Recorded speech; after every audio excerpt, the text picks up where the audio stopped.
Hi everyone, good morning. Time వచ్చేసి అయితే 9 అవుతుంది. మా అమ్మమ్మ చూడండి చలికాలంలో కూడా అయితే వడియాలు పెడుతుంది. వడియాలు అయిపోయాయి అనేసి వడియాలు అయితే పెడుతుంది చూడండి. చలికాలంలో వడియాలు ఏంటనుకుంటున్నారా, కానీ ఎండ వస్తుంది కదా మధ్యాహ్నం అయితే ఇంక ఇంట్లో అయితే ఏమి లేవనేసి అయితే పెడుతుంది చూడండి.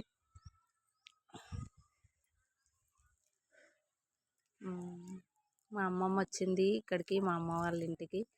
అందుకని మేమైతే పెట్టి ఇవ్వమని అడిగితే మా అమ్మమ్మ అయితే కాదనకుండా పెట్టిస్తుంది.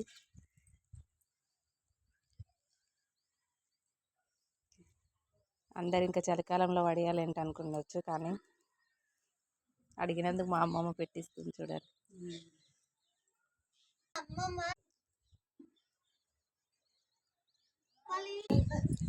పాపం చూడండి, ఈ వయసులో కూడా ఆమె మా కోసం అయితే వడియాలు పెట్టిస్తుంది. మాకేమో చలి వేస్తుంది, మేము పెట్టము అని అంటే నేనైతే నిదానంగా పెడతాను అనేసి అయితే పొద్దున్న నుంచి కూర్చుంది. ఇన్ని వడియాలు పెట్టింది చూడండి. అసలు ఇంకా ఉంది, చాలా పిండి ఉంది, ఇంకా నిదానంగా అయితే నేను పెడతాను అనేసి అంటుంది చూడండి. మేమైతే ఇంకా చలి పెడుతుందని ఇప్పటికి చలి చలి చలి అని ఇంకా మా అమ్మకైతే మేమైతే ఏమి హెల్ప్ చేయలేదు. ఇప్పుడు ఇంకా నేనైతే కింద వంట చేసేసి అయితే పైకి వచ్చేసాను. కొంచెం హెల్ప్ చేద్దామనేసి, నేను హెల్ప్ చేస్తానంటే లేదమ్మా మీరు ఏమైనా పని ఉంటే చూసుకోండి, నేను పెట్టుకుంటాను ఉంటుంది చూడండి. ఈ వయసులో కూడా ఆమె ఎంత పని చేస్తుంది. మనమైతే ఇంక ఇప్పుడు కూడా ఏం పని చేయలేకపోతున్నాం.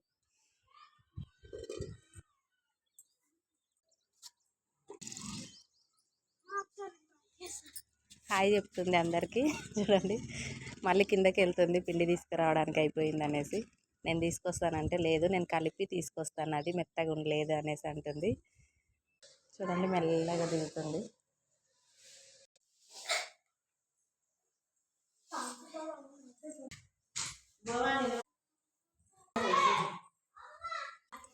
చూడండి, ఇదైతే మాడింది, ఇవి తినండి అని చెప్తుంది. వాళ్ళ చిన్నప్పుడు అయితే తినేటోళ్ళంట, టేస్టీగా ఉంటుంది, చాలా బాగుంటుంది, తినండి అంటుంది. కానీ మనం ఎక్కడ తింటాము, వద్దు అని అంటున్నా చూడండి. నైటే ఉడకబెట్టింది ఇదైతే, మార్నింగ్ అయితే పెడదామనేసి. మార్నింగ్ అప్పటికప్పుడు ఉడకబెట్టి చల్లారే దగ్గర టైం పడుతుంది కదా, అందుకే నైట్ అయితే 9-10 అయ్యింది ఉడకబెట్టేసరికి. ఇప్పుడైతే అది గట్టిగా అయింది అనేసి అయితే తీసుకుంటుంది వాటర్ వేసి మళ్ళీ.